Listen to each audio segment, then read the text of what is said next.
Hi everyone, it's Paul here, stepping in for our famous voice on this channel for today. The 2024 season is right around the corner, and it seems like there will be a couple of drivers we'd have to pay closer attention to compared to the rest of the grid due to the position that they've found themselves in. Formula One is a cruel sport, and it does not forgive mistakes, let alone afford second chances, which is why some of the drivers might be looking at their last dance in the sport. With this in mind, who are the 5 drivers that will be put through hell in 2024, and more importantly, how will they walk out of it? Let's start with the most obvious one and not keep you in high anticipation. Sergio Perez. The 2023 season told us a lot about the competitiveness of the Mexican driver and the fact that he was unable to perform at the desired level, be a consistent number 2 driver, given the fact that his teammate annihilated the rest of the grid by winning 19 out of the 22 venues. And Red Bull has the luxury of exercising their options for the 2025 season. What is even more frightening is the fact that they will actually do this for the 2024 campaign as well, if they feel like Perez's start of the season is not satisfactory enough, and therefore he would have to be right up there with Verstappen in order to keep his seat alive in 2024 and have a chance to have talks with Red Bull in 2025. At the age of 33, it's definitely not the end of Perez, especially if you consider the fact that the Mexican driver's top replacement candidate, Ricciardo, is 1 year older than him and is actively bidding for a spot in the most dominant team on the grid. But whether or not Perez will find a suitable place for his driving skills is actually the real question that is bugging the F1 fans and the experts around the world.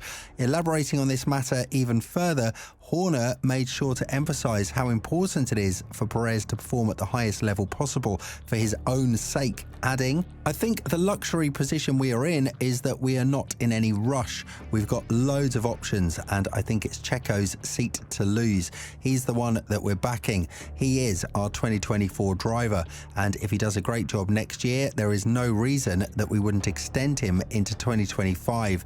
But it would be purely based on what he achieves over what will be a large part of the season." One couldn't help but note that this is slowly but surely giving the Nick to Freeze vibes to the entire Perez situation, and there is no doubt that Red Bull have a certain pattern of dealing with their underperforming drivers. Even though they scored what they wanted to score so desperately, a 1-2 finish in the Drivers' Championship. But now that the grid is getting a lot more compacted and everybody is expecting higher competition, it's safe to assume that Perez's seat would be under a huge threat from Ricciardo, not only for 2025, but maybe for 2024 as well. This, on the other hand, doesn't mean that Ricciardo should just sit aside and wait for everything to pan out perfectly for him. Quite the contrary. He is our second driver who is under huge pressure for the upcoming season. Ricciardo has proven in 2023 that he could be the role model of AlphaTauri, and it was mostly through his help that the team managed to not only finish P8, but also pass Williams and complete a huge comeback in the second half of the season. With the Faenza-based squad now being a bit more independent and yet closer to Red Bull due to them borrowing the legal parts from the RB19, it is expected that they would be fighting very close in the points, so Ricciardo would have to prove himself to be the worthy replacement of Perez. According to Lawrence Barretto, he is currently at the top of the list of candidates to replace the Mexican driver, but until the pen is put to paper, there is nothing Ricciardo or Horner could do in order to guarantee that he would be the replacement for the underperforming Perez. This itself is a huge pressure point for Ricciardo, who was brought back to Red Bull, more precisely as a loaned driver in AlphaTauri, in order to lift the team's spirits and give them a lot of experience regarding how the car should perform. Now that he's done this in a very solid manner, Barretto feels like he would have to drive his guts out like he did before 2018 in order to reserve that Red Bull seat and achieve his dream.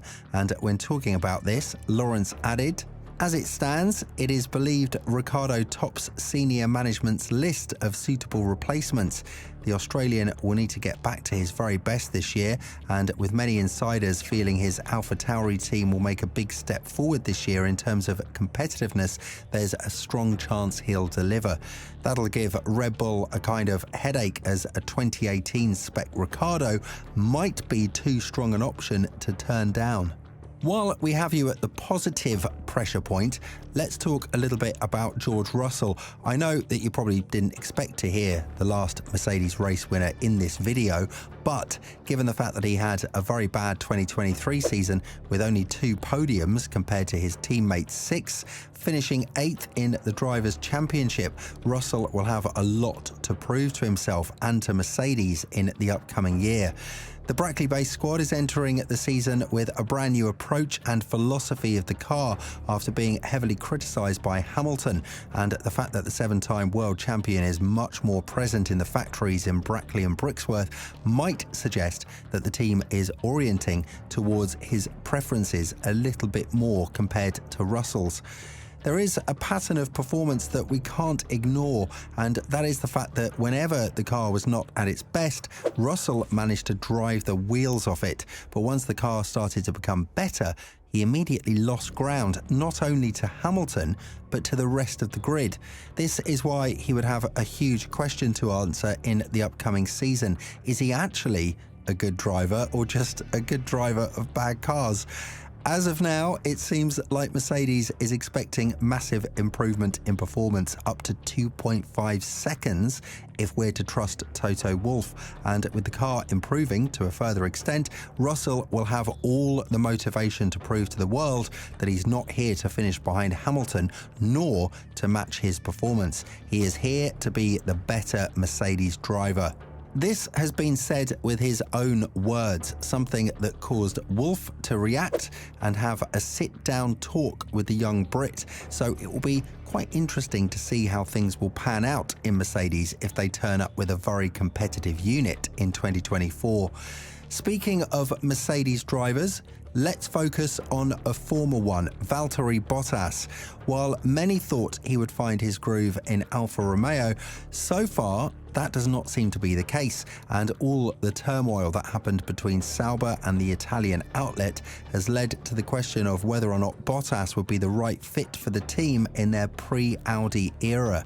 The 34-year-old Finn has a contract for the next season, but even though he stated he wants to be there once Audi arrives in 2026, this is a very huge uncertainty that could be answered in one way only: performing in the best possible way in order to impress your new bosses.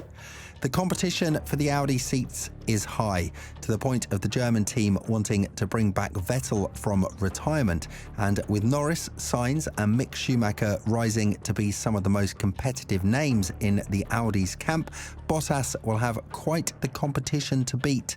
The old winning days of Mercedes are long gone, and Bottas now has the opportunity of a lifetime. Prove himself to be a prowess leader of a team and not take commands from the chief strategist every second race.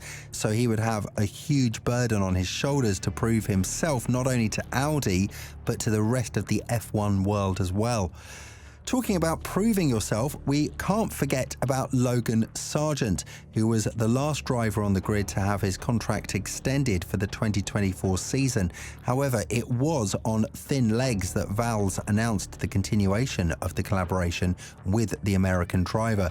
And considering that Albon has single-handedly led Williams to P7 in the Constructors' Championship, the mission is not going to be eased in any possible way for Sargeant. Quite the contrary.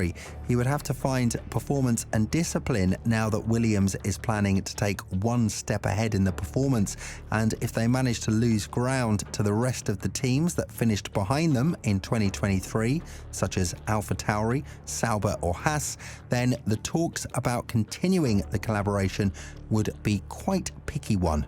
Having 1 point in a season in which your teammate had 27 and gaining that point only because 2 drivers were disqualified from the top 10 in Austin is not the best starting point for the 2024 campaign as well. So for the sake of his future, Sargeant needs to be working 10 times the routine he has been working until now in order to keep his Williams seat alive.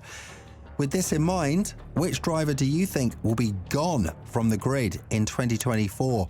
Let us know your thoughts in the comments below.